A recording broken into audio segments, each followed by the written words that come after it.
This 5-year-old kid gets taken to the police station 5 times a week, simply because he's undefeated throughout the neighborhood, facing a chubby kid 2 heads taller than him. He shows no fear whatsoever. He takes him down with ease. The chubby kid refuses to accept defeat and calls his older brother. Although he's had no professional training, his superhuman reflexes allow him to dodge the attacks. Then using his wits, he easily takes down the brother too. Even when facing multiple middle school punks, I remain true to myself. Despite being disadvantaged in stamina, numbers, and size, I don't just charge in blindly. Instead, I adapt to the situation and grab a weapon. I take down the entire group of middle schoolers. The rest are so scared they're crying for their mothers. And so, I'm taken to the police station once again. Facing me, they're regular. The officer is utterly helpless. After lecturing me, he has my mom take me home. Looking into my mother's eyes beyond the exhaustion, there's mostly disappointment. I promise her I'll never fight again. To keep this promise, when I enter middle school, even when facing others' unprovoked bullying, I swallow my anger and endure. I just want to keep a smile on my mother's face. Until one day, uninvited guests arrive at our home. A man holding a funeral portrait tells my mother that my father has passed away. This was my father, whom I'd never met. But this incident not only breaks my promise to my mother, it also brings me a new identity, boss of the group. The scene shifts to when I'm 16. I transfer to City First High School. After the teacher introduces me, the classroom erupts in noise. There are girls fangirling and squealing. Of course, there's also a group of guys with ill intentions. They're the same people who bullied me in middle school. I wave at them warmly. So they're here too. The deskmate the teacher assigns me is also a weirdo. He's been sleeping soundly since earlier. Jin Rim sits down in front of me at this moment. Well, if it isn't our old classmate Kang Ray. After you transferred in middle school, we've been so lonely. Haven't seen you in 2 years. I've missed you so much. Let's enjoy our wonderful high school life together from now on. Hearing his words, I grin. Yeah, let's really enjoy it. Seems unsatisfied with my attitude. Just as he's about to say more, my weird deskmate stops him. Can't you see I'm sleeping? Just one look sends Jin Rim and his crew away from their seats. As they leave, they throw out threats about making me pay. I don't care. Then I suddenly notice a girl keeps glancing at me, as if she knows me, ignoring the teacher's lecture and the bright sunlight outside the window. High school life is really interesting. Soon I drift off to sleep. When class ends, I see my weird deskmate leave his seat. Jin Rim and his crew seize this opportunity to settle scores with me, but that girl blocks them. As class president, she loudly scolds them not to cause trouble. Unexpectedly, I pull her aside from behind. Thanks for your concern, class president, but these are my old classmates. We're just catching up. Before, I only endured because of my promise to my mother. But later, my father told me, a man should use his fists to reclaim his dignity. When my deskmate returns, the classroom is quiet again. I'm still lying there sleeping soundly, except Jin Rim and his crew are nowhere to be seen. The missing Jin Rim is now complaining to Wang Deok-san. The old Kang Ray was a weakling. His aura now is completely different, and he easily took down all 3 of us. You still need to consider the owner before beating the dog. Wang Deok-san seems offended. He decides to take everyone to get payback. The next moment, Wang Deok-san brings a group to my classroom, standing before me like a tower. Kid, I hear you can fight, huh? The moment I open my eyes, a big dark face fills my vision. We stare at each other for a full minute. We simultaneously recognize each other. He's that guy from back then. I greet him warmly, but Wang Deok-san doesn't want to talk to me. He stands up and leaves the classroom. Jin Rim is unwilling to accept that Wang Deok-san just walked away. He's about to question him, but looking up at his dark expression, he swallows his words. He can't figure out what's going on. In a deserted place, Wang Deok-san calls someone. Hyung, where are you now? In the blink of an eye, school's out. I just returned to my mother's shop. Someone kneels before me. Boss, you're out of school, I say with displeasure. Haven't I told you many times not to greet me this way around here? Then I get in the car and leave. For a student, the most important element of class is sleeping. Suddenly, the noisy classroom falls silent. This burly man is the PE teacher. At this moment, discordant sounds come from the quiet classroom. The classmates are all sweating for these 2 guys. Angering this muscle demon, these 2 are done for. Both their ears are pinched and lifted up. You 2 have quite the nerve. Chu Seong-jin, you said you needed to prepare for a competition, so I let you off. And who are you? The class president quickly explains I'm a transfer student. You dare sleep in my class? Go to the field right now. While I'm still confused, the teacher tells us to run 3 laps. Whoever reaches the finish line first, this matter is settled. The loser gets to enjoy the teacher's love. This teacher is way too passionate, seeing us both still looking nonchalant. The teacher explodes in rage, spraying spit in my face. We both immediately say we understand. I'm listless, ready to just go through the motions, but Chu Seong-jin takes a proper running stance. This guy's disdainful look really pisses me off. I've never lost in my life. I immediately chase after him, but seeing me catch up, he accelerates and pulls ahead by several positions. This really fires me up. The teacher is stunned. Why are they sprinting from the start? I don't care about any of that. Burn my fighting spirit. This amazes the teacher. Chu Seong-jin, as a light welterweight boxing champion, his athletic ability is unquestionable. Yet I'm actually evenly matched with him. Is that guy a monster? The teacher is very impressed with my athletic talent. He wants to recruit me for the track team, but I refuse, saying it's too much trouble. We both drag our exhausted bodies back to the classroom. The old scholars lecture on the the podium is like a lullaby. Soon we both drift off to sleep again. What I don't know is that danger is approaching. An uninvited guest arrives at the school. This alerts the presidents of various sports clubs in the student council. Student council president Im Woo even calls an emergency meeting. This person is Wang Myong-do. He joined the national wrestling team while still in high school. At 18, he won the national unlimited weight class championship, but he has a lifelong enemy, the grudge from that one kick in childhood. Unexpectedly, he finally learns this person's whereabouts from Wang Deok-san. He comes to the school and happens to run into Chu Sung-jin. "Hey Mohawk, how do I get to class 3, first year?" Chu Sung-jin ignores him. This infuriates Wang Myong-do. He grabs his shoulder. "Can't you hear me talking to you?" Unexpectedly, he gets an even more arrogant response from Chu Sung-jin. "Let go or you're dead." As if hearing the joke of the century. Few in this school dare talk to him like this. Just as he's about to say more, Chu Sung-jin doesn't give him a chance. He lands an uppercut on him directly. Then with agile footwork, he quickly closes in. A combination of punches hammer straight at Wang Myong-do. Taking the hits, Wang Myong-do reaches out and grabs Chu Sung-jin, wiping his injured lips. "Your fists are pretty hard, kid. But I'm Wang Myong-do. Making me angry comes with a price." Just as he's about to make a move, someone stops him. The person is none other than the passionate PE teacher. I happen to pass by and see this scene, wondering why there's always fighting at this school, not knowing at all that this fight started because of me. Meanwhile, at the student council, they're still discussing Wang Myong-do's purpose for coming to school, and things have gotten troublesome. Active national team member Wang Myong-do and national light welterweight gold medalist Chu Seong-jin have already clashed. They've been taken away by the PE teacher. Taekwondo club president UB speaks up first. "That guy definitely didn't come out of nostalgia for his alma mater. You grew up with him. You should know something." The accusation points directly at judo club president Jinji Go. Jinji Go tells everyone it seems to be because of a transfer student, but I have no idea about any of this happening. I get in the driver's car and return to headquarters. Looking at a group of people bowing to me, I rage. How many times have I said not to do this when I'm in my school uniform? The next day, student council president Im Woo comes to the classroom. Coming in, he sees me just waking up. He immediately tells me to come with him. Still groggy, I ask who he is. This makes the atmosphere awkward. The class president smooths things over and introduces him. I remain indifferent. "Whatever you have to say, just say it here." My attitude makes Im Woo's veins bulge. "Come with me, and bring that guy next to you too." Then he leaves the classroom without looking back. The class president says Im Woo isn't a bad person. He must have something important to discuss with me. Hearing this, I wake up Chu Sung-jin. He grumbles that it's such a pain, but he still comes with me to the student council. Im Woo tells us about this school. This school was originally a sports specialty school.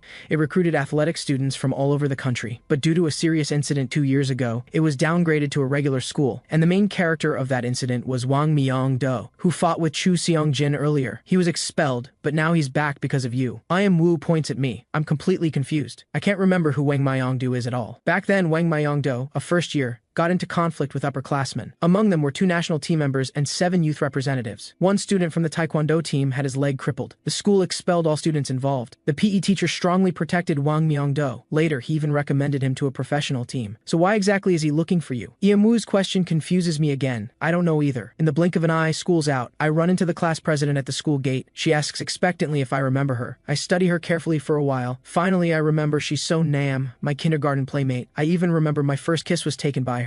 I tell her not to worry, I won't tell anyone she kissed me. Seeing me bring this up, Im Woo and a group of people happen to walk by. So Nam runs off in embarrassment. What a strange girl. Back at the group headquarters. Seeing the mountain of documents, my head hurts. Beside me is Cheol Nam, supervising me. The Earth Tiger Group was your father's life's work. Although on the surface it's an ordinary corporate group, its gray industries involve multiple sectors like entertainment, finance, and construction. And as your father's only bloodline, I will certainly assist you in controlling the group. Although you're not old enough yet, this is a good time to learn more about managing the group. In another year or two, you'll be able to legally inherit it. At this moment, the phone rings. From the voice, there seems to be some trouble. At this moment, the office door is rudely kicked open. This person is Yu John, one of the Earth Tiger Group's branch bosses. He's also one of those dissatisfied with me inheriting the group. Are you crazy? You want to let a wet behind the ears brat inherit the boss's business? Hearing this, Cheol Nam is furious. Are you looking for death? How dare you speak to the young master like this? He's about to teach him a lesson, but I stop him. I ask with a smile, how's your nose, Uncle Yu Jian? Did you come here today to get beaten again? Perfect. I'm in a bad mood today. At the student council meeting the next day, they still haven't figured out how to deal with Wang Myong-do. The first to speak up is the hot-tempered Taekwondo club president UB. He injured my Taekwondo members before. Now he's still haunting us, hanging around the school every day. This Wang Myong-do has gone too far. I'm going to deal with him right now. On the other side, I'm sleeping in the classroom when Wang Deok-san wakes me up. He tells me he has something important to tell me. I ignore him, so he keeps muttering in my ear. I can't stand it anymore. Impatiently, I stand up and go out with him. Sitting in the back alley of the school is Wang Myong-do. Lying scattered all over the ground are the people Yubi brought. You bastard, I'll cripple you. Yubi quickly closes in and launches a flying kick at Wang Mayong-du, but Wang Mayong-du catches his ankle directly. Know what I'm going to do next? Then with one hand, he flings Yubi into the air. He crashes hard onto the ground. That's what it feels like to have your leg crippled. Just as he's about to strike viciously, Imwoo stops him. Seeing who arrived, Wang Mayong-du isn't impressed. What? Does the student council president want to spar with me too? Hearing the provocation, Imwoo doesn't dare respond. At this moment, Wang Deok-san brings me over. Seeing me, Wang Mayong-do's eyes immediately fill with bloodshot rage. I also remember he's that chubby kid. Without a word, he prepares to attack, but Imwoo blocks him. Move if you don't want to die. Then he prepares to strike at Imwoo. I push Imwoo aside. I don't know why you're looking for me, but if you want to fight, let's go to the gym. You keep provoking me. Do you think I'm easy to bully? The killing intent I release in an instant shocks both Wang Mayong-du and the others. Soon, news of my duel with Wang Mayong-du spreads throughout the school. On the ring, I look relaxed. Wang Mayong-du is even more dismissive. Imwoo didn't expect things to develop to this point. Thinking about his promise to So Nam to resolve this gives him a headache. At this moment, the PE teacher also arrives. He hands over 2 pairs of gloves. He tells us he'll be the referee. Using mixed martial arts rules, 3 rounds of 3 minutes each. The teacher also warns Wang Mayong-du that this is just practice, don't go for the kill. I'm still curious why this guy won't leave me alone. He gives the answer. I've only lost to you once in my life. Is that reason good enough? As the bell rings, Wang Mayong-du attacks first. He reaches to grab me. While dodging, I simultaneously grab his arm. Then a flying knee strikes directly into his stomach. Wang Mayong-du crashes to the ground, still trying to struggle. I land a straight punch on the back of his neck. The arena falls silent. This level is pretty average. Everyone hasn't even reacted yet, and it's over. What's even more unbelievable is that in just 3 seconds, I code the national champion. I break the silence. Teacher, aren't you going to start counting? At this moment, Wang Mayong-du wobbles to his feet. What's the rush? It's just getting started now. This guy took that hit and can stand up so quickly. At this moment, thunderous cheers erupt in the arena. Wang Mayong-du bends down like a leopard about to hunt. I remain steady as a mountain. I slowly extend my arm toward him. You should just stay down. Why bother getting up? I sidestep his devastating strike. Then I grab his hair and pull back. I slam him to the ground once again. Landing on the back of his head, he falls into a daze. I take advantage and mount him. I'll ask you again. Do you think I'm easy to bully? Then my fists rain down on Wang Mayong-du like a storm. After the teacher calls stop, Wang Mayong-du has fallen unconscious. 2 days later, Wang Mayong-du wakes up in the hospital. The PE teacher describes his injuries. Fractured nose, cracked skull, 3 broken ribs. The doctor says he needs 3 months to recover, and your competition qualification has been taken by someone else. Hearing this, Wang Mayong-du shows no expression. None of that matters, because I found something more interesting than wrestling. Meanwhile, over the past 2 days at school, I noticed the atmosphere is particularly oppressive. Classmates all avoid me. Even when I go to the bathroom, the guy next to me runs off without even pulling up his pants. At this moment, Chu Seong-jin finds me. That guy should have been defeated by me. 8 p.m. Meet at the gym. After warming up at the gym, he still doesn't see me. Only then does he realize I stood him up. I didn't do it on purpose, because I really am busy at night, and my request for time off was mercilessly rejected. Early the next morning, I'm sleeping with my head on the desk when Chu Seong-jin kicks me awake. He asks if I stood him up yesterday because I was scared. I laugh dismissively. I've lived this long and still don't know what fear means. Hearing me dismiss him like this, Chu Seong-jin doesn't waste words and throws a punch at my face. Just when he thinks his punch landed solidly, the next second he freezes, because his fist is caught in my grip. I taunt him, saying, "Pretty strong punch for a kid." This makes his veins bulge. Instantly, he throws countless punches at me, but I easily dodge them all. Unwilling to accept this, Chu Seong-jin attacks again. I deflect his attack with a horizontal palm strike, just as we're about to continue our fight. A classmate barges in and sees us. We're forced to stop the match, but the atmosphere in the classroom remains oppressive all day. Classmates are whispering about what happened this morning. Finally, school ends. Chu Seong-jin stands up and tells me to come with him. I tell him to get in the car with me. I'm very busy at night. The destination is a boxing gym. The driver waiting outside notices a suspicious vehicle. A group of people with baseball bats gets out of the car. They definitely don't look like athletes. At this moment, inside the gym, Chu Seong-jin has already put on boxing gloves. I stare at a photo on the side. Chu Seong-jin tells me to get in the ring quickly. He says he's been annoyed since the first time he saw me. I sarcastically reply that he sleeps every day, so when would he have a chance to see me? When I ask for gloves, he mocks me. He says he's a professional boxer, not playing around like kids. Being looked down on like this really pisses me off. I slowly unbutton my shirt. This makes Chu Seong-jin's eyes widen in disbelief, because my body is covered in scars. There are knife scars, lacerations, even bullet wounds. He doesn't understand why a high school student has these scars. This only intensifies his competitive spirit. He throws a fierce punch at me, but his uncle stops him. He says a group of people outside is about to cause trouble. When we come outside, we find a group of people kneeling before the driver, crying. I ask him what happened. He says he saw a group with weapons about to enter the gym. Worried they might harm me, he restrained them all. I tell him to take the leader back to the company for questioning. The thugs see we're not to be messed with. They immediately explain what happened. Turns out the previous gym owner owed them money, so they came to Chu Seong-jin Jin to collect. I ask Cheolnam how we usually handle these situations. Cheolnam thinks for a moment and says we usually reason with them. The next day at school, come out here for a second. I follow Chusong Jin outside, so Nam shows a worried expression. Outside the classroom, Chusong Jin takes out a document envelope. He asks if I was the one who dealt with those gym thugs. He says they voluntarily returned the money and property deed. His expression isn't one of gratitude. He even questions why I interfered in someone else's business. This ungrateful attitude really pisses me off. If it's for your damn pride, then go back and get revenge on those thugs yourself. What kind of skill is it to confront someone who helped you? Chu Seong-jin says he went looking for them. He found the company closed and asks what I did to them. I tell him to stop worrying about other things and just focus on boxing. Didn't you promise your father you'd win the world championship? After saying this, I turn to leave. I leave him with one more thing. If you want to fight me, I'm ready anytime. Fear and running away aren't my style. Then I walk straight away. Watching my retreating back, Chu Seong-jin thinks for the first time that I'm kind of cool.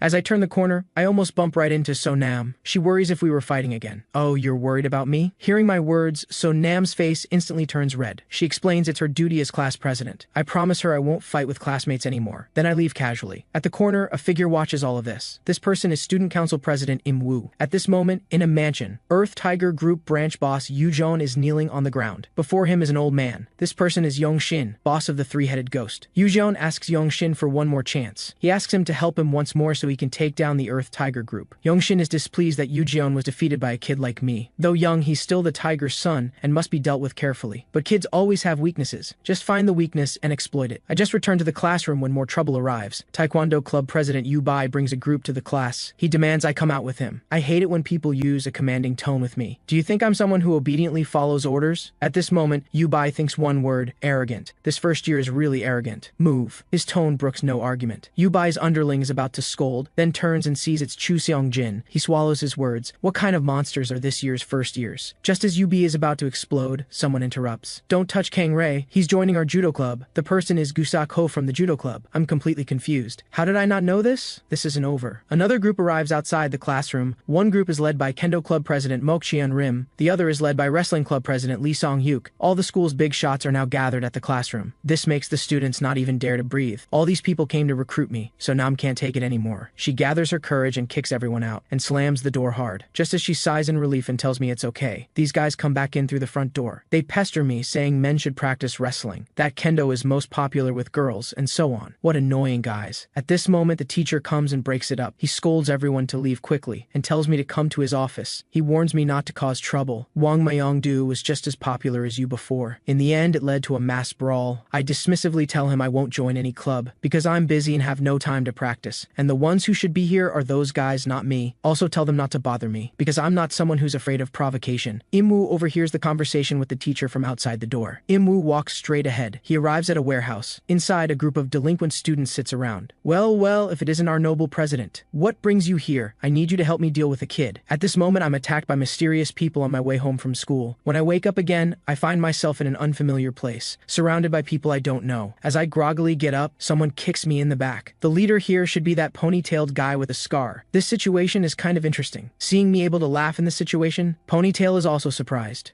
The guy who ambushed me earlier swings a wooden stick at me again. I crouch slightly to dodge the attack. Then I punch the stick directly. The stick spins a few times and lands in front of Ponytail. The ambusher doesn't give up and attacks again. I grab his wrist directly. Then I charge power with my left hand and strike hard at him. The powerful force makes him look like he was hit by a train. I follow with a right hook to his face. He instantly loses his ability to fight. The lightning-fast fight shocks everyone. I ask who they are. Getting no response, I tell them to come at me, deciding to get my answers with my fists. After a moment of shock, Ponytail shows a cruel smile. Everyone, attack, take him down. Everyone rushes at me. I punch the person on my right in the chest. Then I change my fist to a palm strike to the chin. Then I raise my left elbow and strike the person on my left in the eye socket. Someone behind me wraps a chain around my neck. This person lets out a sinister laugh. You're done for now. I directly stick my thumb into his eye. Then I push his head into the guy with glasses beside him. Taking down 4 people in an instant makes everyone hesitate. I fall into a state of excitement. Ponytail orders everyone to grab weapons. This feeling of my blood boiling is amazing. 2 people attack from behind. I knock them down with 2 punches. Before I can catch my breath, another person wraps his arms around me, pinning my arms. The person in front raises a baseball bat at my head. I launch a front kick and send him flying. Then I break free from the person behind me. 2 punches take him down. Before I can react, someone hits me me on the head with a stick. I touch my head and look at my hand covered in blood. I go berserk. My powerful fighting ability and crazed appearance make everyone hesitate to approach, but I charge at them. Half an hour later, besides Ponytail and me, no one is left standing. Ponytail's throat makes gulping sounds, but he can't say anything. At this moment, he's truly afraid. I grab him by the collar and ask who's behind this. Afterwards, I arrive at the school building. Imwu has his phone in front of him, anxiously waiting for news from Ponytail. But what arrives is me, the demon. He can't believe I'm able to appear here. I approach him with a sinister grin. Without wasting words, I grab his hair. I slam his head hard against the desk. Just as I'm about to slam again, So Nam suddenly appears. She can't believe what's happening before her. I whisper in Imwu's ear, "You're lucky today." Then I leave without a word. The next day at school, Cheol Nam insists on following me. Accompanying him are over a dozen cars. Cheol Nam wants to deal with those who hurt me. I explain it's just a small friction between students. Finally, unable to persuade me, he agrees to have people wait outside the school on standby. Arriving at my desk, Chu Song-jin glances at me. Getting beat up is really embarrassing. I instantly rage. I fought 14 people. Chu Song-jin still says indifferently, still embarrassing. I'm instantly speechless. At this moment, the intercom calls me to the school board. Chu Song-jin asks if I offended Imwu. His father is the school operator. His uncle is the chairman of the school board. He tells me to be careful. I don't take it to heart and leave the classroom. In the office, the PE teacher and homeroom teacher sit on the sofa. Imwu stands to the side, and sitting in the main seat must be his uncle. They're really from the same family. Their postures are identical. Right away, his uncle lists my offenses. "You haven't been at school long and have already committed 3 serious incidents. We've decided to expel you." Imwu stands to the side, gloating. "Sorry, looks like we can't be classmates anymore." "Is that so?" I say indifferently, pulling out my phone. "Hello? Do you know which conglomerate owns my school? Buy the school right now."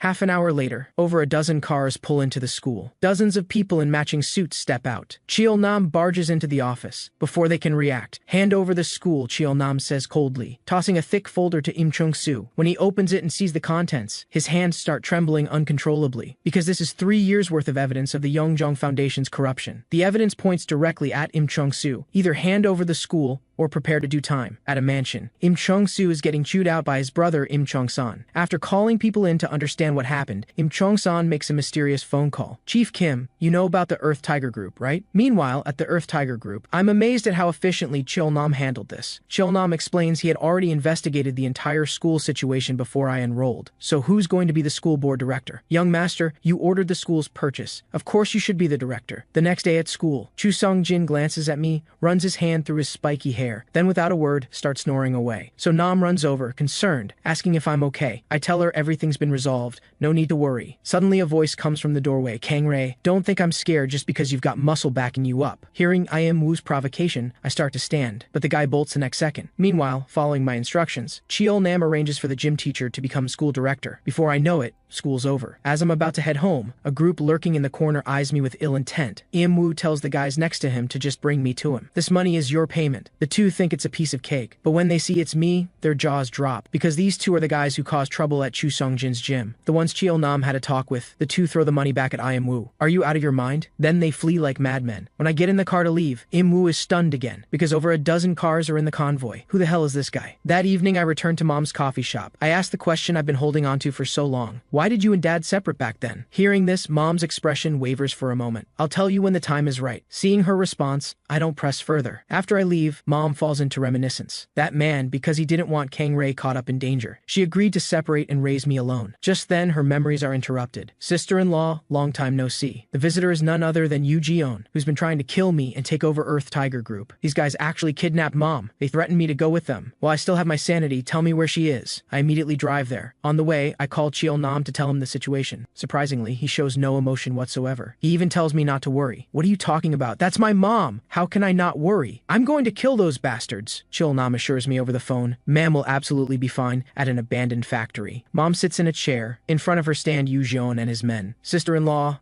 I don't want to make this difficult. Just hand over control of Earth Tiger Group. After all, such a large organization. A kid can't handle it." Mom says calmly, "Earth Tiger Group can only be inherited by my son." Hearing this, Yu Ji-on's face darkens. But Mom slowly stands up, facing these vicious criminals without fear. Her face is filled with murderous intent instead. When I arrive at the location, Cheol Nam is already waiting. Compared to his calm demeanor, I'm burning with rage. I charge toward the factory, but when I kick open the door, the scene is nothing like I imagined. Mom stands there calmly, while bodies lie scattered all over the floor. door. She's still holding Yu-John. When she sees me, she lets go of Yu-John. I'll leave the cleanup to you. Freed, Yu-John backs away rapidly like he's seen a ghost, cowering in the corner, trembling and begging for mercy as if something terrifying just happened. Cheol-nam approaches Mom and bows apologetically. Ma'am, I'm sorry. Mom ignores him and walks straight to me. Son, let's go. Let's go back and open the shop. I'm full of questions, but Mom has no intention of explaining. It's still the same. I'll tell you when the time is right. You just need to remember one thing. I'm still the mom who loves you. That's enough. Outside, Bong-sam sees Cheol-nam approaching. He bows deeply. Cheol-nam points out that Yu-Jian has foreign backing. As a bodyguard, Bong-sam especially needs to be careful. He tells him to carry weapons from now on. Though Bong-sam's specialty is driving, don't let his gentle appearance fool you. Once he holds his 3-section staff, he transforms into a demon. Now Yongshin of the Three-Headed Ghost Society has his eyes on the boss. Find someone trustworthy to be the boss's personal bodyguard. Meanwhile, Sonam is having dinner with her father at home. Seeing his daughter looking troubled, Prosecutor Kim asks what's wrong. Her hesitant expression worries him even more. He absolutely won't let anyone hurt his daughter. After dinner, he steps outside and calls Im-woo to inquire about the situation. Im-woo exaggerates everything about me. On my end, lying in bed, I toss and turn, unable to sleep. Who exactly is Mom? The next day at the Three-Headed Ghost Society mansion, someone kneels before young Shin, reporting Yu-Jion's failure. These outsiders really can't be trusted. He then arranges for this person to plant Mayong in the school. Meanwhile, Cheol-nam secretly calls the new school director to arrange for transfer students to enroll. Right after hanging up, the office door opens. Wang Mayong-do turns out to be that transfer student. When the class sees Wang Mayong-do, they fall dead silent. Shu Seong-jin and I are confused too. Soon another transfer student enters. This makes the girls squeal. It's a handsome guy with a ponytail. He introduces himself as J.W. Asu, but no matter how you look at it, these two don't look like high schoolers. Especially this J.W. Asu guy. Beneath his smile lurks a trace of killing intent. Right after class, Wang Mayong-do stops Chu Song-jin. The two go to the back of the classroom. Chu Song-jin takes a fighting stance. Don't think that just because you lost to Kang Rei, you can regain confidence by beating me. But Wang Mayong-do has no intention of fighting. Instead, he asks Chu Seong-jin to teach him boxing. Seeing his sincere expression, Chu Seong-jin hesitates but eventually agrees. From then on, whenever they have time, the two practice at the gym. Wang Mayong-do improves rapidly. From being completely dominated at first, he gradually starts trading blows with Chu Seong-jin. Everything Wang Mayong-do does is to one day avenge his defeat against me. The next day, the teacher announces yet another transfer student. The students groan, "This is never ending!" But when they see who it is, the male students go wild. It's actually a beautiful girl. She introduces herself as Mayong from our nation. After speaking, her eyes seem to glance at me, intentionally or not. At this moment, Young Shin receives word that Mayong has successfully infiltrated the school. During break, Sonam notices Mayong staring straight at me. She immediately gets jealous. She drags me out to buy things, staking her claim. Unexpectedly, Mayong follows us out. She explains she just arrived in H Nation, doesn't know anyone, and hopes to be friends with us. Seeing the two girls chatting, I turn and walk away. This girl gives me a dangerous feeling. After leaving, I pull Jae-wasu aside. I've already guessed he's the bodyguard Cheol-nam arranged for me. I warn him, either be a quiet classmate or get lost. That evening, back at Mom's coffee shop, I bring up that strange girl. Mom teases me about being interested in girls. I say the girl gives me a weird feeling, the same feeling I got from Mom that night. When I'm not paying attention, Mom's expression gradually becomes serious. The next day, I'm walking alone on campus. I keep feeling eyes on me, but when I turn around, I don't see anything unusual. After I become alert, she quickly moves away. She lifts her skirt, revealing leg guards underneath. She removes the guards and sets them down, full of hidden weapons. She assembles the weapons, preparing to assassinate me. Then a voice sounds behind her, "So you're from the shinobi lineage. I advise you to abandon your mission." I'll pretend nothing happened. The speaker is Mom. Mayong immediately turns and retreats, simultaneously shooting a flying needle toward Mom. Watching the weapon fly at her, Mom doesn't flinch. She simply raises her hand and catches the needle. Seeing this, Mayong knows this woman is not to be trifled with. She's already thinking of retreating, but Mom doesn't give her the chance, flicking the needle back at her. Unable to dodge in time, her face gets cut. By now, Mom has rapidly closed in, her high kick about to stomp down hard. I'm done. This is Mayong's last thought, but the foot lands only on the ground beside her. Mayong is trembling all over with fear. Mom grabs her by the cheeks. Two choices, either take me to whoever sent you, or die right now. Left with no choice, Mayong takes her to the Three-Headed Ghost Society mansion. At the entrance, two guards block the way, warning it's private property. Mom doesn't waste words. She walks straight inside. The bald guard, enduring the pain, hits the alarm. Just inside, another person blocks her path, demanding to know who she is. Seeing Mom doesn't answer, he snaps his fingers. Instantly, a group of armed thugs pour out. Mom surveys the room and says calmly, "Anyone with a weapon won't see tomorrow's sun. I'm here only because you targeted my son. Enough talk. Let's begin." On my end, after school, I arrive at Mom's shop. I find a temporarily closed notice on the door. Calling Mom, I get a message saying the line is unavailable. This makes me worry about her. Meanwhile, Mom effortlessly takes down several people. Her overwhelming power stuns everyone. One person attacks from behind with a sword. Mom's high kick strikes him square in the face. The bald man seizes the opportunity to stab with a knife. But Mom seems to have eyes in the back of her head. She yanks up the unconscious person, using him to block the strike. The bald man, furious and humiliated, throws a punch. Mom jabs 2 fingers into his eye sockets, then slams him hard into the ground. Not a single one of the tough guys in front of her dares to step forward. Someone behind her pulls out a water gun, telling Mom not to move. Then someone in front swings a wooden stick at Mom. Mom quickly ducks to avoid the stick, then sweeps this person off his feet. She kicks a knife lying nearby. The spinning knife embeds itself in the gunman's shoulder. Then Mom picks up a katana nearby and finishes him with a horizontal slash. Those who stand in my way can wait in hell. In mere moments, no one is left standing except Mom. Mom is like a demon descended from hell. Holding the blade, she walks step by step toward a room. Her heavy footsteps sound like death's knell. At this moment, Young-shin is hiding in the room, watching everything through a peephole. This woman is terrifying. Mom charges toward him. With one strike, she pierces through the door. The sharp blade grazes his cheek and lodges in the wall. I don't care who you are. Touch my son again, and you're dead. The next day at school, I'm restless all day. So Nam notices I'm troubled. She asks me to go out for food after school. I make an excuse to get out of it. I rush to Mom's shop by car. The shop lights are on. Mom is busy inside. I ask her what happened. She just tells me she went to handle some small matters. Then I notice Mayong standing nearby. She seems terrified of Mom, standing there not daring to make a sound. Mom explains she's here to work part-time, but I don't believe this explanation at all. Mom has more and more secrets. I understand her less and less.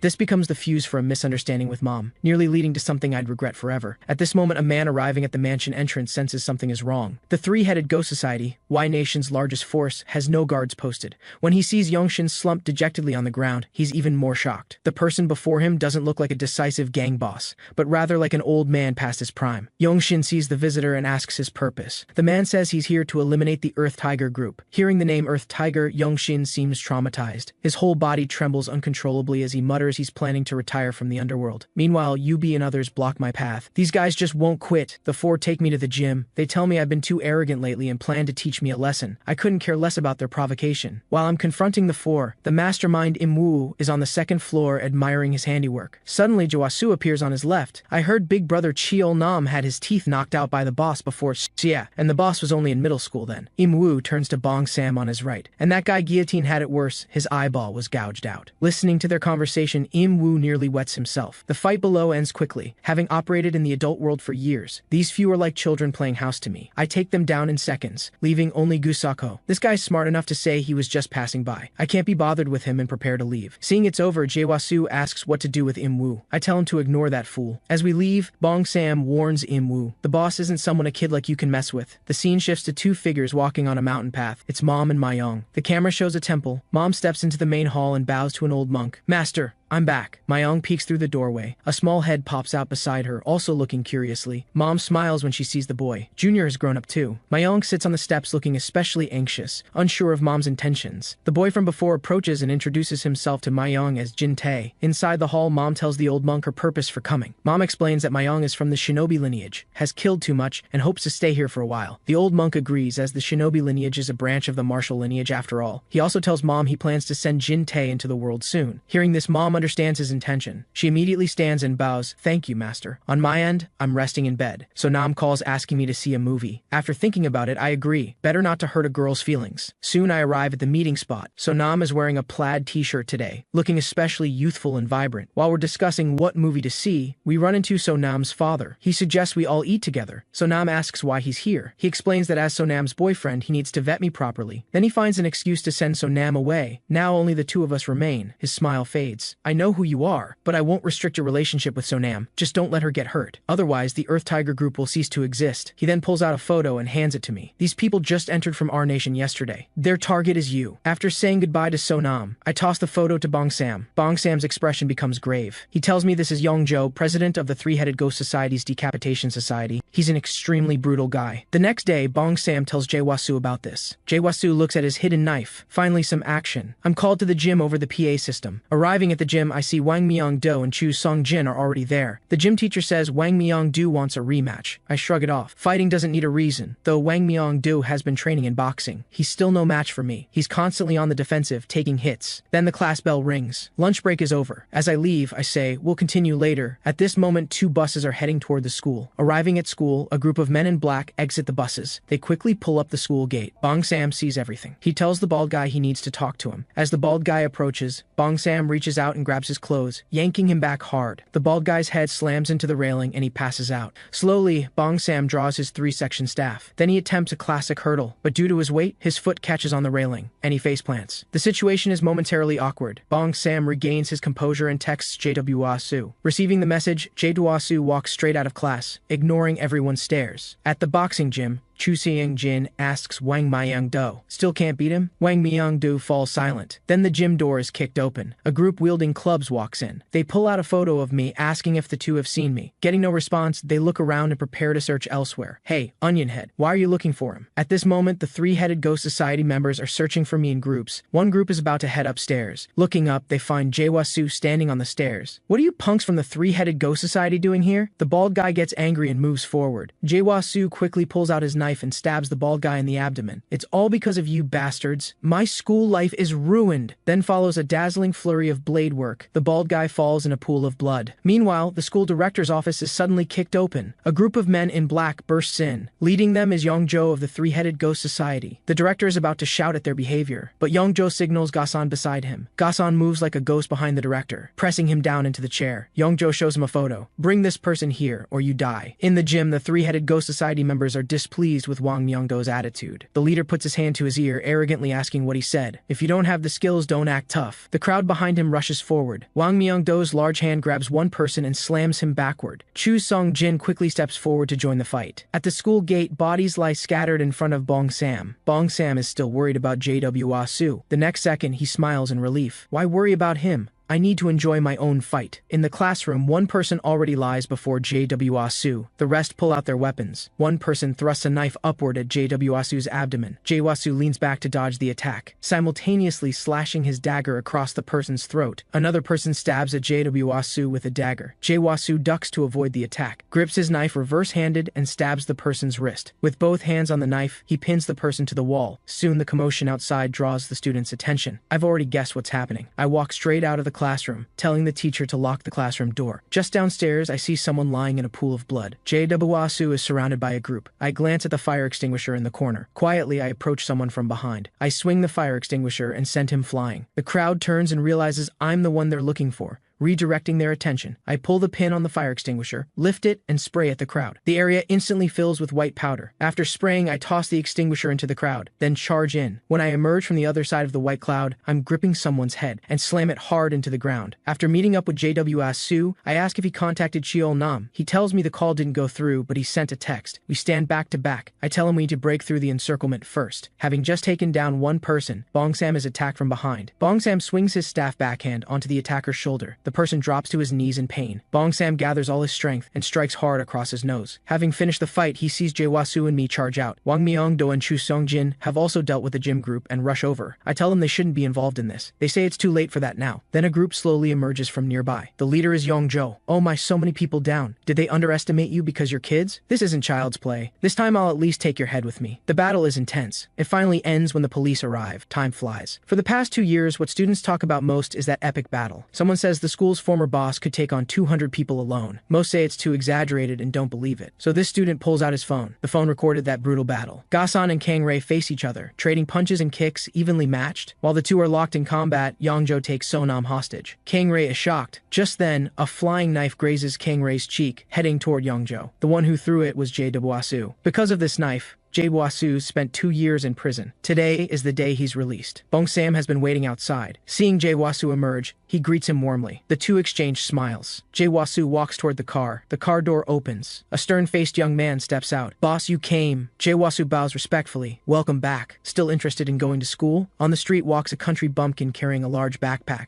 Having just come down from the mountain, he's curious about everything. This person is Mom's junior, Jin Tae. Seeing the school bulletin board filled with congratulations for Wang Myung-do and Chu Seung-jin's awards, he finds the school interesting. In class 5 of the first year, the homeroom teacher is introducing school history. She asks which students are athletic recruits to raise their hands. It's the handsome guy, the pretty girl, and the chubby one. Then a head peeks in. Jin Tae is also assigned to this class, remembering his master's teaching to be polite. He's extremely polite to everyone. After school, he finds his senior sister's house by the address. She's already waiting at home. She's already prepared a room for him. This used to be my son's room, but he hasn't been home in 2 years. He's at the same same school as you. You'll meet soon. Then she leads Jin-tae down to the basement. Rather than calling it a basement, it's more fitting to call it a training hall. Come, let me see your abilities. Hearing this, Jin-tae freezes. Senior sister, you'll get hurt. At this moment, the student council department heads are in a meeting. The current student council president is So Nam. The department heads below dismiss this delicate-looking girl. They complain there's a lot to do and to get on with it. Then the sound of a door opening draws everyone's attention. Chu Seong-jin walks in. Seeing it's him, everyone shuts up, because over these 2 years, he's swept all the lightweight gold medals. So Nam asks about Wang Myong-do. Chu Seong-jin says Wang Myong-do is preparing for next week's competition in America. Then So Nam brings up the meeting's agenda. First, clubs have 7 days to recruit new members. Second, forcing students to join is not allowed. After the meeting, Chu Seong-jin doesn't leave. Has he contacted you? So Nam looks a bit downcast at this. Chu Seong-jin comforts her. He promised his mom he'd graduate. Hearing about that terrifying woman, So Nam breaks into a cold sweat. That's a past she'd rather not recall. She hurries away. At that time, Youngjo's hand was pierced by the flying knife. Only then was So Nam able to escape safely. Kang Rei seized the opportunity and charged forward. His rage-filled punch struck Youngjo square in the face. Youngjo was knocked unconscious, collapsing to his knees. Kang Rei was about to continue when Mom stopped him. At that time, Kang Rei truly intended to kill that man. Even now, thinking about it, Chu Seong-jin's hands can't stop trembling. Meanwhile, at his senior sister's house, Jin-tae is rubbing his bruised eye. Mom has already prepared the meal. Eat up, recover your energy, and we'll go another round. Senior sister, can you still go on? Only then does he notice Mom's arm is also bruised. Mom shows a satisfied smile. It's been a long time since I went all out. The scene shifts to Wang Myong-do's competition in M Nation. His opponent this time is Arale, ranked 7th. His coach tells him to relax and not be nervous. He asks dismissively, is he stronger than Kang Rei? Arale beckons provocatively. After the match starts, he throws a punch at Wang Myong-do. Wang Myong-do doesn't dodge, simply catching it with his hand. Then he sweeps low, hitting the opponent's shin. Arale loses his balance. Wang Myong-do follows up with a punch, then turns and walks away without looking back. The arena falls dead silent. This is Wang Myong-do's 10th consecutive knockout in under a minute. Next time, move up a weight class. Otherwise, it's too boring. Watching on TV, I also smile. I turn to Myong beside me and say, let's include him in this invitation. At this moment, Jin-tae is meditating in the basement. In his mind, he replays his sparring session with his senior sister, searching for the patterns in her attacks, her weaknesses, and how to counter them. After meditation, he takes a deep breath, slowly stands up, and assumes a fighting stance. I'm ready. Let's begin.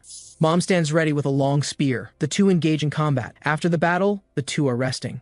Mom asks about Jin-tae's school life. Jin-tae says school is an interesting place. When asked if he's made a girlfriend, he freezes, because his master told him women down the mountain are all tigresses. Mom laughs heartily at this. Master didn't tell me that back then. He told me to seduce a strong man and bring him back to the mountain. The next day, a car enters the campus. Myong and I step out. We go to the director's office. Seeing me, Cheol-nam quickly offers his seat. After sitting down, I ask if he's adjusted to being director. Cheol-nam says it's going well. I then ask about Mom. He tells me Mom arranged for a transfer student. I acknowledge this and stand to leave. Cheol-nam asks if I want to proceed with that plan. I tell him to forget about it and just focus on being director. Cheol-nam's expression changes for the first time ever. He tells me, that person is someone even the three-headed ghost society won't provoke. With your current strength, you're not ready to face them. I grab the ashtray from the table and hurl it at him. The ashtray shatters against the wall behind him, pieces scattering everywhere. What's wrong with wanting to find my father's killer? You and Mom keep trying to stop me. What's the meaning of this? After school, Jin-tae runs into Myong. Jin-tae is thrilled to see a familiar face at school. He insistently pulls at Myong, inviting her home for dinner. When Myong sees me coming out, she says goodbye to Jin-tae and rushes toward me. Witnessing this scene, Jin-tae figures out who I am. When he arrives home, he finds a man in sunglasses standing beside his master. His master introduces him as a school board member. Jin-tae greets him politely, then tells her he saw me today. Then he asks the question that's been on his mind. Master, my teacher sent me down from the mountain for your son, didn't he? Whatever you need help with, just say the word. Then when you see my son again, persuade him to come home. Mom says with a heavy heart, if he refuses, try your best to convince him. At this moment, we're conducting combat training. Before me stand Earth Tiger's 2 double flower enforcers, Bong Sam and JW Asu, and the shinobi lineage successor, Myong. Myong strikes first, her right hand pulling throwing stars from her waist. As I dodge, all 3 rapidly close in. I duck low to evade Bong Sam's attack. With a spinning low sweep that catches him, I simultaneously dodge Jwasu. Then I lean back, spring up quickly, and land a punch on JWasu's chin. The next moment, I sidestep to avoid Myong's ambush. I move effortlessly through their combined assault. In the locker room, Bong Sam and JW are completely exhausted. Myong tells me the invitations have been sent out. Meanwhile, at a fencing gym in F Nation, 2 people in protective gear are practicing. Within just a few exchanges, one is struck in the chest. The victor is Jax, hailed as a genius swordsman. Wearing protective gear is so boring. If those were real swords, you'd be dead by now. At that moment, someone enters from outside. After bowing respectfully, he presents an invitation bearing a dragon insignia. After reading its contents, Jax smiles. Now this is what I've been waiting for. On the other side, outside, at a gym in M Nation. Wang Myong-do is training with someone. After receiving a phone call, the coach's expression changes drastically. The boss wants you to return home immediately. In a mountainous state in R Nation, a middle-aged man in meditation is interrupted by the sound of a door opening. The visitor is none other than Ga-san, who fought me before. Master Shin, they've sent an invitation from H Nation. Back at the school, two students are discussing today's EDG match. A car suddenly driving up from behind startles them. Watching the departing vehicle, one of them is about to curse, but upon seeing who steps out of the car, his face turns pale with shock. This person is none other than the legendary school boss. Kang Rei, let's talk. The one calling out to me is Jin Tae. I'm confused until Myong leans in and whispers who this person is. Jin Tae relays mom's message asking me to come home. Then he turns to leave. I sneer coldly. Who the hell do you think you are? The atmosphere instantly becomes tense. Seeing this, Myong quickly pulls me back, trying to smooth things over. At that moment, Jin Tae's next words instantly ignite my rage. I was going to let it slide out of respect for my master, but since you're so rude, let me fix that bad attitude of yours for her. Just as the confrontation reaches its peak, a familiar voice reaches my ears. It's So Nam, whom I haven't seen in 2 years. Seeing her, my temper vanishes instantly. She's the person I care about, and also the one I owe. I deeply regret dragging her into that dangerous situation 2 years ago. Kang Rei, I heard that with the school's approval, anyone can challenge anyone. Then let's meet at the gym in a bit. This guy's ignorance amuses me. In the classroom, Myong looks at me worriedly and tells me about Jin Tae. 2 years ago, Myong accompanied mom to a temple. She met Jin Tae for the first time. He was just a kid back then. But even then, his strength far surpassed hers. Myong will never forget the terrifying scene. Jin Tae shattered a tree as thick as a person with a single kick. Back in Jin Tae's classroom, So-mi is asking him why he suddenly decided to provoke me. Just then, commotion erupts outside, and all the classmates rush to the windows. It turns out Wang Myong-do has returned to school. He leaves the teacher behind and heads straight for the boxing gym. Arriving at the gym, he starts warming up on his own. Long time no see. Wang Myong-do looks at Chu Seung-jin. How about a long overdue sparring match? Chu Seung-jin laughs awkwardly. I'm not ready to die yet. Chu Seung-jin asks Wang Myong-do if he'll still fight me. Judging by Wang Myong-do's expression, he already knows the answer. Chu Seung-jin consoles him. Someday you'll defeat that guy. After all, you're a monster too. Wang Myong-do says darkly, if I'm a monster, what does that make him? Chu Seung-jin suddenly remembers. A first-year student has challenged me. Now all the students are talking about Jin Tae challenging me. At that moment, a massive figure appears in the classroom. Wang Myong-do grabs Jin Tae's head with one hand. Who the hell are you? Do you know who Kang Rei is? Just then, another large hand pries away the one gripping Jin Tae. It's Fatty, worried that Jin Tae might get hurt. As Wang Myong-do is about to explode, Jin Tae extends one hand and presses it against his abdomen. Then he twists forcefully to the left. With a loud thud, Wang Myong-do is sent flying back several meters. He stands frozen for a moment. Interesting. Just as he stands up, the next second, sharp pain shoots through his abdomen. He has to crouch down. You'll have trouble moving for the next 2 or 3 days. But Wang Myong-do stands back up. Are you joking, punk? Just then, the coach arrives after hearing the news and diffuses the crisis. The classmates are going wild, all discussing who Jin Tae really is. First challenging the school boss Kang Rei, then repelling Wang Myong-do, who's already a professional fighter. At that moment, Wang Deok-san enters the classroom and hands Jin Tae a document. It's the challenge agreement between Wang Myong-do and Jin Tae. Jin Tae doesn't hesitate and quickly signs his name. Then he asks Wang Deok-san for another one, because he also wants to challenge Kang Rei. This bombshell attracts a crowd of students to spectate. As the bell rings, Jin Tae's lightning-fast high roundhouse kick connects with Wang Myong-do's head. Wang Myong-do crashes to the ground. Is it over before it even started? Jin Tae sees me on the second floor and beckons with his finger. Behind him, Wang Myong-do stands back up. Hey kid, where are you looking? Then he charges at Jin Tae. Jin Tae barely dodges Wang Myong-do's left hook. Wang Myong-do has already grabbed his leg, then slams him forward with a brutal throw, and mounts Jin Tae. Everyone thinks Jin Tae is done for now, since ground techniques are an MMA fighter's specialty. But Jin Tae's expression shows no change whatsoever. Wang Myong-do rains punches down on Jin Tae. Worried about an accident, the coach quickly calls a stop. Only then do they discover Jin Tae is completely unharmed. All those countless punches Wang Myong-do threw were dodged by head movement. Enraged, Wang Myong-do raises both fists high overhead and slams them down viciously. If this blow lands, his head will split like a watermelon. At the critical moment, Jin Tae arches his knee into Wang Myong-do's lower back. Then as he loses balance, Jin Tae, still on the ground, kicks him in the head again. In less than 5 minutes, he's knocked down Wang Myong-do twice. This terrifying strength excites me tremendously. Wang Myong-do shakes his head, adjusts his breathing, and straightens up. I don't want to keep being everyone's stepping stone. So he launches a high roundhouse kick at Jin Tae. Jin Tae backflips, dodging the attack while kicking Wang Myong-do in the cheek. Landing, Jin Tae curves his fingers into a tiger claw and strikes Wang Myong-do's abdomen directly. Wang Myong-do staggers back several meters before stopping, then stands completely still. Jin Tae walks up leisurely and gives a light push push. Wang Mayongdu crashes to the ground. He's already unconscious. Having defeated Wang Mayongdu, Jin-tae still searches for me, but I've already left. In the car, I order Mayong to make sure Jin-tae receives an invitation. Mayong hesitantly explains she can't control Jin-tae. He only listens to his master. I immediately tell Bong-sam to turn around and head home. For the first time in 2 years, I'm going home. I get straight to the point and ask Mom, who is this Jin-tae you brought back? Mom tells me not to mess with him, because I can't beat Jin-tae. This makes me defiant. If you can defeat Jin-tae, I'll tell you who your father's killer is. At this moment, deep in the mountains of S-Nation, Lee Jin-ho, young master of the 10,000 Blades gang, is about to meet a mysterious person. Despite commanding S-Nation's greatest power, he's still trembling with fear, because before coming, his father repeatedly emphasized, when facing this person, maintain the utmost humility. Lee Jin-ho respectfully clasps his fists and bows. Senior, this junior Lee Jin-ho of the 10,000 Blades gang pays his respects. This old man is gaunt and skeletal, but his eyes are as fierce as an eagle's, disturbing my meditation. If you can't give me a good reason, you'll stay here forever. Terrified to the core, Lee Jin-ho hastily explains, there's an interesting competition in H-Nation with generous prize money for the winner. The old man snorts coldly upon hearing this. Like a phantom, he glides toward Lee Jin-ho. Then his left hand strikes directly at him. His fingers have already penetrated half a centimeter into his neck. You dare try to drag me into your rabble? Didn't your father tell you I have a terrible temper? Senior, spare me! Earth Tiger Group is participating this time. Hearing this, the old man's expression finally changes slightly. So that martial lineage girl will participate too? After receiving Lee Jin-ho's confirmation, he releases him. Lee Jin-ho gasps for air, his back drenched in cold sweat, as if he'd just walked through death's door. The next moment, he falls into deep recollection. The girl came to the big city from the deep mountains for the first time. She was curious about everything. Just as she was admiring the city's scenery, someone was suddenly thrown out of a nearby room. Then 3 people emerged from the shadows. The leader had slicked back blue hair. His chiseled face exuded a cold severity. Suddenly, 2 cars rushed out from the roadside. A group of people armed with weapons got out. The girl was caught in the middle between the 2 groups. Without wasting words, the 2 groups immediately clashed. Though the blue-haired man's side was outnumbered, their combat ability was astonishing, handling the attack from several times their number with ease. Someone suddenly threw a flying blade at him from behind. By the time he noticed, it was too late to dodge. A figure suddenly rushed out, blocking his front and catching the blade with bare hands. It was the girl who'd been passing by. Blood still dripped from the girl's hand gripping the blade, but the girl seemed not to care at all. Nearby, the man in sunglasses punched someone into a car, knocking out several teeth. The fight was over, all the attackers lying on the ground moaning in pain. To repay her life-saving grace, the blue-haired man invited the girl to dinner. The man's humor and wit made the naive girl giggle. As the 2 grew closer, they eventually got together. Later, the girl returned to the mountains to visit her master. The man waved goodbye, not knowing this farewell would last 3 years. When the girl reached the mountain, she witnessed a shocking scene. Her master was being trampled under an old man's foot. Seeing her master suffer such humiliation, the girl became furious and leaped toward the old man. A flying kick was easily dodged by the old man. The girl realized this old man was no ordinary person. She launched countless fierce attacks, but all were deflected. The girl's appearance seemed to please the old man. So there's still a successor. Too bad she's too green right now, her master pleaded from the side, hoping to end the grudges of the previous generation. But the old man dismissed this. This has nothing to do with old grudges. I simply enjoy fighting the strong. Hunting age tigers no longer interests me. I'll give you 3 years to become stronger. Don't disappoint me. Then the old man disappeared into the distance without looking back. That day, her master revealed much secret history between the martial lineage and the Black Society. From then on, the girl remained on the mountain, waiting for that person to come. But 3 years later, the old man hadn't come. The man did. He came to propose. Her master was also very satisfied with the man. Then the girl descended the mountain with the man. The man was very charismatic and had gathered many loyal companions. Eventually, they founded Earth Tiger Group. Later, the girl became pregnant and gave birth to a child named Kang Rei. Their life together was happy and fulfilling. But that old man remained an inescapable nightmare for them both. The man didn't want his wife and child in danger. I'm Kang Shin-ha of Earth Tiger Group. I have the power to protect you and our son. The girl kept begging him not to confront that old man directly. But she also knew. Her husband was a man who never ran from a fight. He left, but he never came back. The Earth Tiger Group he left behind was inherited by his son. To find his father's killer, the son organized an underground tournament of global masters. There's Jax, the genius swordsman from F Nation, Master Shin, the ninjutsu grandmaster from R Nation, Brazilian jiu-jitsu master Gracie and his friend Tariq, also Lee Jin-ho, young master of S Nation's 10,000 Blades gang, and 2 mysterious figures. Kang Rei looks at the list Mayong hands him. He knows the person he's searching for is definitely among this group. At this moment, in a hotel in a certain nation, a group of people sits together. Then a woman's appearance attracts everyone's attention. Those who don't know her pay her no mind. But Lee Jin-ho and Ga-san show shocked expressions, because they know how terrifying this woman is. During break time, Jin-tae is called away by Cheol-nam. Arriving at the office, Cheol-nam hands him a letter. Rather than a letter, it's more like a final testament. I need to go abroad for something. If I don't come back, I'm entrusting Kang Rei to you. After reading the letter, Jin-tae is unexpectedly calm. Cheol-nam doesn't understand, but Jin-tae expresses absolute confidence in his master. At this moment, I also learn from Mayong that mom is participating. I immediately tell Bong-sam to arrange the nearest flight. Right now, Mom is standing by the window, lost in thought, recalling her last meeting with Dad. If only she hadn't let go that day. A knock at the door interrupts her thoughts. The visitors are Ga-san and Shin. Shin states he came to challenge the martial lineage successor. He doesn't care about the tournament at all. Mom accepts Shin's challenge and tells Ga-san to arrange a venue. Arriving at the venue, Shin has already changed into combat attire and has been waiting. When masters duel, there's no need for words. Shin strikes first, his hand reaching to his waist, instantly launching several shuriken at Mom. Watching the incoming shuriken, Mom leaps and dodges. Before landing, several kunai instantly arrive in front of her. Unable to gain leverage in mid-air, Mom's body twists. She passes through with an uncanny posture. Barely touching down, Mom hasn't even caught her breath. Shin has already closed in, wielding a flying sickle. But then a shuriken slashes Shin's cheek. Shin marvels. While dodging that first attack, Mom also managed to pick up a weapon. Before he can think further, Mom's high roundhouse kick is already sweeping in. Shin rapidly retreats, creating distance to evade the attack. It's been a long time since I've used weapons. As she finishes speaking, Mom slowly unbuttons her shirt, revealing a belt around her waist, then slowly drawing out a whip-like weapon. When combined, this weapon transforms into a sword. I've now arrived at the tournament venue in our nation. On the other side, Jin-tae is training in a basement, but Myung finds him. Jin-tae doesn't understand why she's here. Myung hands him a letter. The boss says she's waiting for you abroad, but Myung is worried about Jin-tae's safety. She tells Jin-tae that if he doesn't want to go, she can plead with the boss, but Jin-tae immediately agrees. But Myung will take me on the plane, right? Throughout the journey, compared to Myung's worried expression, Jin-tae appears very excited because this is his first time flying. Seeming to sense Myung's mood, he turns and consoles her. Myung, don't worry, I won't lose to anyone. Leaving the airport, Gasan comes to pick them up. Just as he's about to get in the car, Jin-tae freezes. Due to a master's perception of danger, among the coming and going crowds, he catches the source of that danger. It's that gaunt old man. Outside the venue, I ask Lee Jun-ho when the other two from S Nation will arrive. At that moment, a car stops in front. Inside are a pair of predatory eyes. As the two get out, instinct tells me this is the person I've been desperately searching for. The old man seems to sense something, casually glancing back at me. Interesting, this young man. Since seeing that old man, Jin-tae can't seem to calm down. At that moment, his master finds him, and accompanying her is actually Shin. Jin-tae is curious about Shin's identity. His master tells him he's a sparring partner. Seeing Shin sitting with eyes closed, not speaking, the master, who is just gentle, suddenly glares coldly. What are you waiting for? At this moment, Shin recalls the previous battle. Shin suddenly launched several projectiles. Mom watched the incoming kunai. With one sword stroke, she cut them down. Shin's flying sickle flew toward Mom again. Mom dodged the attack and charged directly at Shin, but the sickle hooked back around. At that moment, Mom grabbed the chain with one hand, then quickly hurled the sword at Shin. The tremendous force pinned him to the wall. Shin endured the pain and prepared to pull out the sword. Looking up, he found Mom had disappeared. The next moment, his neck felt cold. Mom's flexible sword was pressed against his throat. He lost this battle completely. Thinking of this, Shin bows to Jin-tae. Greetings to the current martial lineage successor. The next day, all participants arrive at the venue. The competition allows choosing your own opponent with no rules. The last one standing wins. The winner receives 10% of each match's total prize pool. I choose this kid. Gracie points at me, thinking I'm the weakest here. Being underestimated, I smile coldly. Shin walks toward Wang Yang and bows slightly. A shinobi lineage successor? Interesting. But Shin says it's not his challenge. Then he steps aside slightly. Jin-tae appears before Wang Yang, but Wang Yang doesn't accept. Let's save the best for last. Then he walks up to Jax. I'd like to experience Western swordsmanship. Wang Yang's disciple Dong Meng laughs heartily. You dare challenge my master without knowing your place? Get past me first, kid. Then the others pair up. Gracie versus me. Wang Yang versus Jax. Mom versus Tariq. Jin-tae versus Dong Meng. Lee Jun-ho versus Gasan. That evening, Tariq and Gracie chat. Tariq advises him to forfeit if he wants to live, but Gracie dismisses this. Just a kid.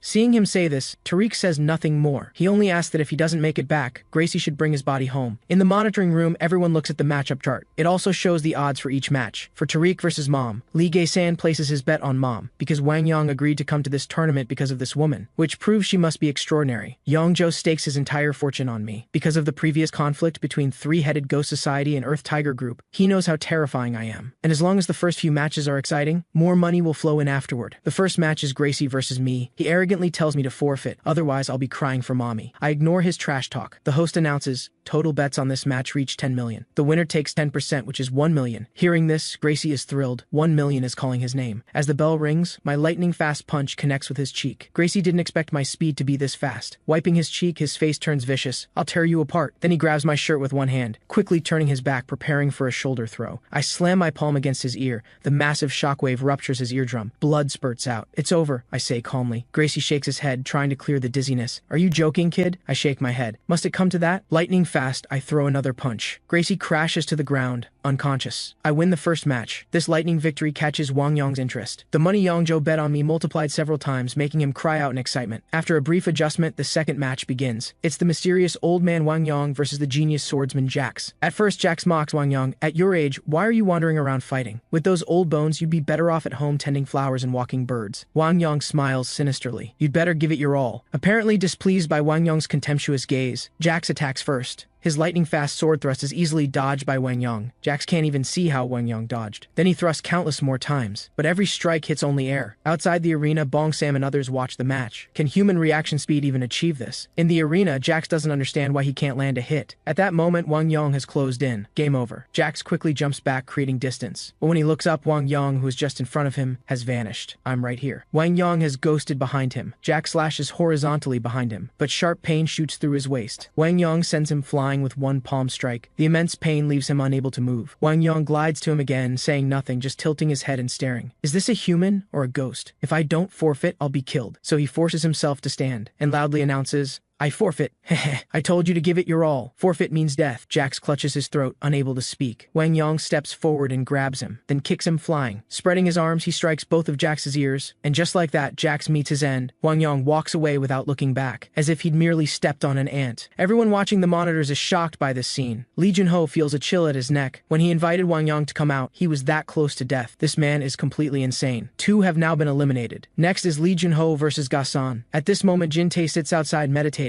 In his mind, he simulates fighting Wang Yong. When he opens his eyes, he only sighs helplessly. At that moment, his master emerges from the arena. Lee Jun-ho and Gasan's match is over. Lee Jun-ho won. Next is Jin-tae's turn. His opponent is Black Society heir Dong-meng, also Wang Yong's prized disciple. Seeing his master's worried expression, Jin-tae gives her a confident look. "I won't lose. Finally, I get to see a 5 lineage's successor. We're sworn enemies. Let me see what you've got today." With that, he extends a hand. Jin-tae's hand meets his. During the hand-bridge exchange, they already clash. Suddenly, Dong-meng pulls his hand back, then backhands a slap toward Jin-tae. Jin-tae quickly circles behind and kicks his knee. Dong-meng winces in pain, half kneeling. Then Jin-tae's flying kick strikes his jaw directly. Dong-meng crashes to the ground. Is it over? But lying there, he suddenly cackles maniacally. Rubbing where he was kicked, he stands up. "You've got some skills after all. Warm-up's over. Let's really begin." Jin-tae's knee flies toward Dong-meng's chin. But the truth is, the knee stops an inch from the chin, because Dong-meng's elbow has already struck Jin-tae's ribs. Jin-tae grabs Dong-meng's hair and yanks hard backward, then forms his fingers into a palm and slams it into Dong-meng's mouth, smashing him into the ground. "You lose." Jin-tae's ability to defeat that mysterious old man's disciple shocks everyone with his strength. No one notices the fierce glint in Wang Yong's eyes. Emerging, Jin-tae receives praise from Mom. "I won't lose, Jin-tae." Saying goodbye to Jin-tae, Mom heads to the arena. Next is her match against Tariq, but Jin-tae, who seemed fine just moments ago, suddenly clutches his ribs. Dong-meng's elbow strike has injured him seriously. Back to Mom's battle. Tariq hurls an axe directly at her. Mom quickly dodges his close-range downward chop, but her collar has been caught by Tariq's massive hand. Tariq swings his left axe at Mom. Mom executes an upward kick, knocking away the axe. Then with a front flip, she kicks Tariq's back. Tariq picks up the axe and swings upward. Mom quickly leans back, creating distance, but her chin has been slashed open with a deep cut. Tariq charges again with dual axes. A downward chop is dodged by Mom. Mom's flying kick connects with his cheek. After landing, Mom delivers a back kick to his chin. Tariq's powerful resistance means he's unaffected. Instead, he powers up another downward chop. Mom hastily picks up an axe from the ground and blocks the strike. The tremendous force nearly splits the axe itself. At that moment, Tariq kicks Mom's abdomen, sending her flying. Mom draws her flexible sword from her waist, spinning in midair. Dispersing the force, she lands in the arena. Giving Mom no chance to breathe, Tariq charges forward with his axes again. Mom whips her flexible sword at him, wrapping it around his left arm, then pulls hard backward. But as if feeling no pain, his right hand grabs Mom's throat, pinning her against the wall. Swinging his arm, he strikes Mom's abdomen. As he prepares to strike again, he suddenly freezes. Because Mom's flexible sword is now wrapped around his neck, one more move and it's his throat. Mom wins this match. Both Jin-tae and I breathe sighs of relief. Wang Yong watches the match screen with a sinister smile. Meanwhile, Dong-meng's body is twisted like a pretzel, with Wang Yong sitting on him. Lee Gae-san's bet on Mom has made him a fortune. Next is arranging the upcoming matches. I versus Jin-tae, Lee Jun-ho versus Mom, and Wang Yong, due to high interest, gets a bye this round.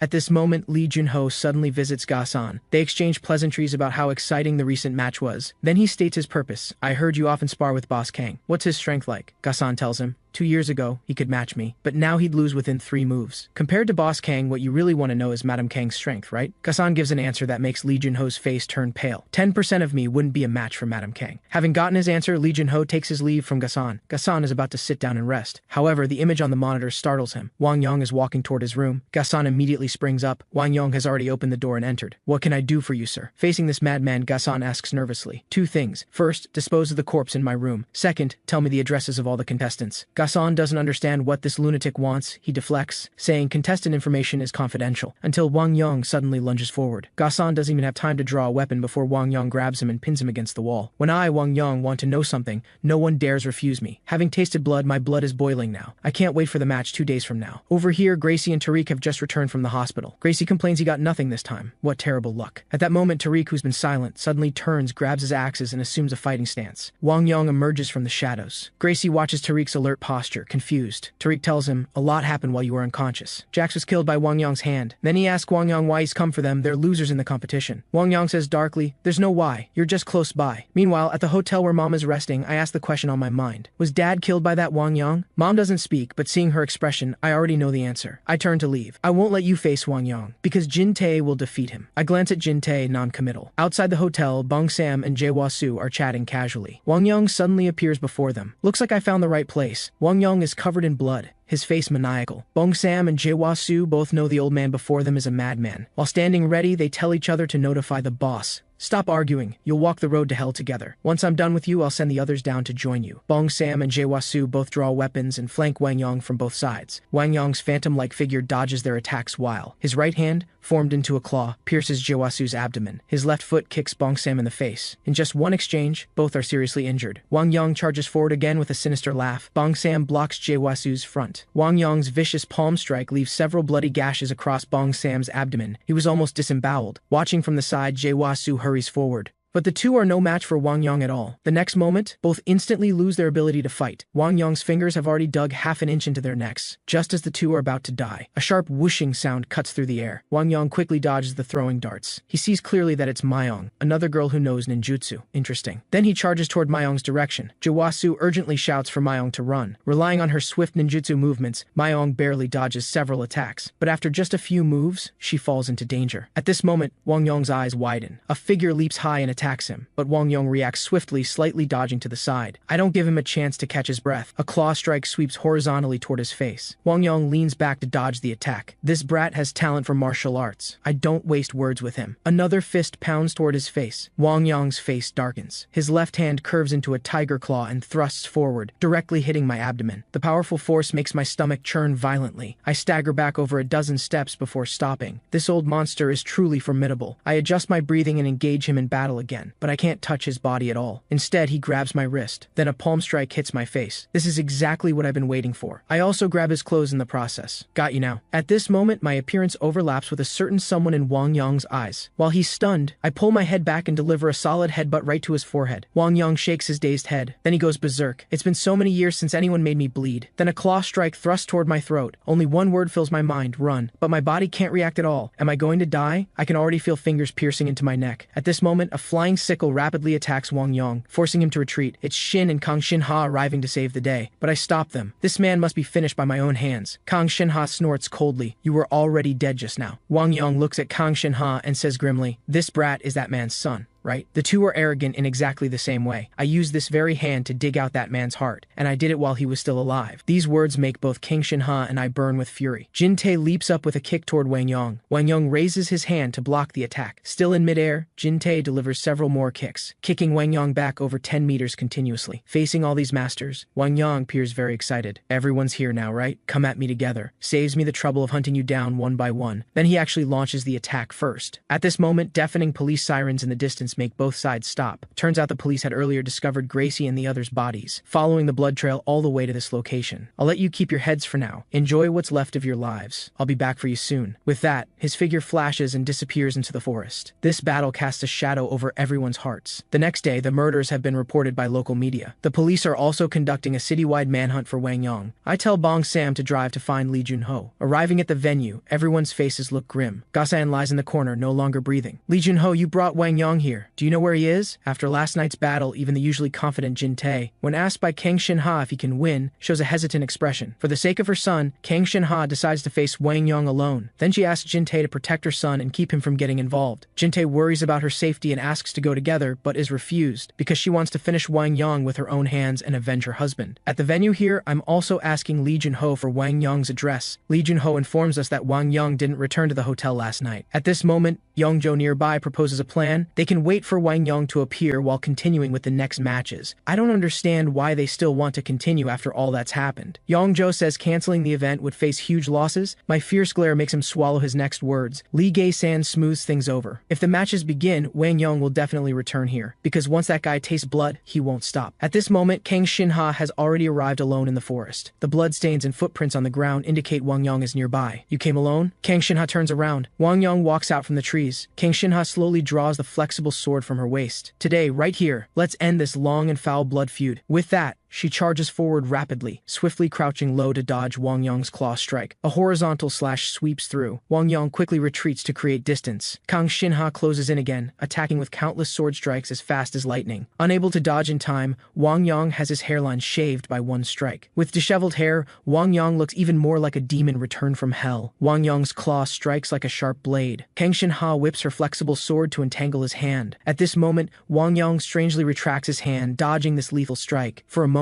Kang Shin-ha actually gains the upper hand. Wang Yong laughs wildly. In this lifetime, meeting an opponent like you is truly a blessing. Kang Shin-ha scoffs. Don't pretend to be some kind of master. You're nothing but a murderer, Wang Yong retorts. Martial arts are killing techniques by nature. Then his aura keeps rising. The two engage in battle again. However, compared to before, Wang Yong's speed and strength have both increased several times. Soon Kang Shin-ha shows signs of defeat. I'll send you to see that man right now. With that, a palm thrust pierces through Kang Shin-ha's abdomen. On the other side, Jin Tae arrives at the venue accompanied by Mayong, asking Lee Jun-ho about the boss's whereabouts. Lee Jun-ho points at the surveillance footage. Mayong questions why they're continuing the matches under these circumstances. Jin Tae turns and leaves, arriving at the venue. Kang Rei really is stubborn. I ask him why he's here instead of staying by Kang Shin-ha's side. Jin Tae tells me he came precisely because Kang Shin-ha asked him to. I instantly sense that something might have happened to Kang Shin-ha. Hearing Jin Tae say that Kang Shin-ha went to find Wang Yong makes me even more furious. I turn, ready to chase after her. At this moment, Jin Tae grabs me. With your strength, you'll only be a burden if you go. I turn and punch Jin Tae back. If anything happens to her, I'll tear you to pieces. But Jin Tae firmly believes that with his senior's strength, she won't lose. At this moment, outside the venue, plainclothes police have surrounded the area. Deep in an alley, a figure appears behind one of the plainclothes officers. It's Wang Yong after his battle with Kang Shin-ha. Inside the venue, Jin Tae and I are locked in combat. Just at this moment, the power is suddenly cut off. Just as we're still confused, Wang Yong suddenly descends from above, landing between the two of us. Seeing him appear completely unharmed before us, Jin Tae and I both worry about Kang Shin-ha's safety. I roar, asking what he did to her. Wang Yong asks back, what do you think happened to her? This makes me furious beyond control. I directly punch toward Wang Yong. The irrational attack leaves me full of openings. Jin Tae urgently shouts from the side for me to be careful, but it's too late. Wang Yong's hand blade is already thrusting toward my throat, even though I desperately twist my neck to dodge the fatal attack. A deep gash is still cut open. My back fist is dodged by him again. Although Jin Tae's flying kick is also blocked, it still forces Wang Yong back, getting me out of danger. Let me finish this bastard. Facing our fury, Wang Yong mocks us for only talking big. Jin Tae charges forward first, delivering 3 consecutive kicks in midair, but doesn't even touch Wang Yong's clothes. I charge from behind Jin Tae. Under their surprised gazes, I punch Jin Tae flying. I already said, I'll finish this guy. Don't get in my way. While I'm distracted, Wang Yong's sharp hand blade slashes downward, directly tearing open my clothes. I could have gutted you, but you're talented. Let me have some fun playing with you first. We charge at each other again. At this moment, Wang Yong is kicked away by Jin Tae. Jin Tae stands between us. No matter what, I will fulfill my promise to my senior. I show no appreciation. Then I'll take down both of you together. Thus, the three form a triangular formation. Jin Tae first delivers a flying kick toward Wang Yong. Wang Yong raises his arm to block it. I punch again from behind Jin Tae. Wang Yong thinks I'll attack Jin Tae again, but this time the fist brushes past Jin Tae, attacking Wang Yong. In desperation, he can only crouch down to dodge, only to meet Jin Tae's kick, solidly hitting his jaw. I seize the opportunity and land another punch on him. Under our combined attack, Wang Yong is driven back over 10 meters. You two brats dare to toy with me. I don't don't waste words with him, charging forward again with a punch. Wang Yang strangely flashes behind me. A punch hits my jaw, then sweeps a kick at me. Jin-tae descends with a downward strike, arriving before Wang Yang. Wang Yang raises his arm to block. I seize the chance to knee him in the face. Jin-tae in midair also spins his body, landing another kick on him. Wang Yang crashes to the ground. We finally catch our breath, but at this moment, Wang Yang actually stands up again. So happy. I've never fought this satisfyingly before. Is this guy a monster? This is what Jin-tae and I are both thinking. Covered in blood, Wang Yang charges again. Meanwhile, the police have arrived inside the venue. Kicking open a room door, the scene before their eyes shocks them. 3 bodies lie on the ground. They are Lee Jun-ho, Lee Gae-sun, and Yong-jo. The monitor displays our current battle with Wang Yang. Wang Yang quickly dodges my attack and heads straight for Jin-tae. At this moment, his speed is several times faster than before. Unable to react in time, Jin-tae has a palm thrust through his abdomen. You bastard! I land a punch on Wang Yang. You're even better than your parents. Now this is interesting. At this moment, Jin-tae can't hold on and collapses to his knees. Just stay there. Don't interfere anymore. Then facing Wang Yang again. Old man, I'll ask you one last time. What did you do to my mother? Wang Yang laughs wildly. If you want to know, hurry up and kill me, then go find her. We engage in battle again. However, after taking continuous heavy hits, Wang Yang gradually shows signs of weakness. When I prepare to deliver the final blow, Wang Yang still tries to dodge, but his foot is firmly grabbed by Jin-tae. My fist viciously hits his face, smashing him directly into the ground. Then I deliver countless punches at him. Die, you bastard! At this moment, my arm is grabbed by Jin-tae. Stop! Wang Yang is already dead. Hurry and find her now. I break free from Jin-tae. Who said you could die this easily? Continuously pounding Wang Yang's chest with my fists. Get up, you bastard! Accompanied by a cough, Wang Yang actually wakes up. Where am I? Who am I? What happened? Wang Yang is clearly dazed. I directly grab Wang Yang's clothes and lift him up with one hand. You think you can die this easily? I'm not done yet. Another punch sends Wang Yang flying. Wang Yang crashes into the wall, spitting out fresh blood. I leap forward with another strike, my knee slamming into his face, lifting him up again. At this moment, the police rush in, shouting for us to freeze. But at this moment, I've already lost control. Ignoring the police warning, I still smash Wang Yang to the ground with a punch. The police prepare to shoot me. At this moment, Jin-tae blocks in front of me. No matter what, I promise to protect you. Just as the standoff continues, Kang Shin-ha actually walks over, supported by Shin. Turns out, earlier in the forest, when Kang Shin-ha fell into danger, the police followed with tracking dogs to the location, forcing Wang Yang to flee. Then Shin arrived and rescued Kang Shin-ha. Seeing Kang Shin-ha safe and sound, I instantly calm down. Kang Shin-ha walks up to me and pats my shoulder. Coming before Wang Yang, she then thrusts her sword down. Listen well, everyone. This man was killed by me. Afterward, everyone is taken away by the police. In the hospital, Bong Sam and Jae-da-Bwa-su are recovering from their injuries. Seeing who walks through the door, they break out in cold sweat. It's Cheol-nam who has arrived. You idiots. I'll deal with you when we get back home. With that, he pulls out his phone. I need to ask you for a favor. 3 months later, Kang Shin-ha's case goes to trial in an R-Nation court. The prosecution lawyer presents the case, murder, organizing illegal matches, recommends the death penalty, while the defense lawyer argues that Wang Yang was the main perpetrator. Because the case involves too broad a scope and is controversial, the trial is postponed. On my side, through Cheol-nam's arrangements, I've been extradited back to H-Nation. When I ask about Kang Shin-ha's situation, Cheol-nam remains silent. I also guess the situation isn't good. Cheol-nam tells me to reflect well. He will use all the Earth Tiger Group's resources to help reduce my sentence. A week later, my trial also begins. The judge announces the verdict against me, guilty of organizing illegal matches. However, considering I'm a first-time offender and the Earth Tiger Group has made huge contributions to H-Nation, a fine of 7,120 hours of community service. But I suddenly interrupt the judge. I killed him. At my words, the judge is incredulous. I confirm again that I killed Wang Yang. Autumn passes and winter comes. Kang Shin-ha walks out of the R-Nation prison. At the entrance stand Cheol-nam and others who came to greet her. How is Kang Rei? 7 years was the best effort we could manage. The school also welcomes this year's graduation ceremony. Afterward, Chu Song-jin asks Wang Myong-do about his plans. Wang Myong-do says he won't be going to M-Nation for professional fighting yet, because there's a place he needs to go. At this moment, at an Earth Tiger Group executive meeting, a division head says foreign forces have been stirring restlessly lately, asking what the boss's decision is. The chair turns around. Monitor the situation first. I'll go over when things get complicated. Yes, boss. Boom. Boom, boom, sounds echo from deep in the mountains. It's Jin-tae training here. At this moment, Myong walks out from behind. Seeing Myong appear, Jin-tae is also very happy. But the next person who appears makes him freeze. This person is Wang Myong-do. If I come here, can I become stronger? Outside a certain H-Nation prison, a bus delivers new prisoners. The first 2 are bound tightly. The last one off is a young man. A nearby guard mocks. Everyone who comes here is trash. The people inside will teach you how to behave. But the next scene makes him break out in cold sweat. A group of criminals bow in unison. Greetings, boss! Let's all get along well from now on. At this moment, another batch of people get off the bus. two are particularly noticeable. The old man looks timid and cowering. The Mohawk guy appears arrogant and domineering. The two form a stark contrast. The guards whisper, "Putting economic criminals with serious offenders won't cause problems?" The person next to him tells him not to worry. This was arranged by higher-ups. Then the two are led to a room, opening the door to inform them this is their quarters, and reminding those inside not to go too hard on them. The Mohawk guy surveys the room, kicks over the table in front of him, arrogantly asking, "Who's the boss here?" Everyone remains silent. The bearded man sitting to the side lowers his head and chuckles.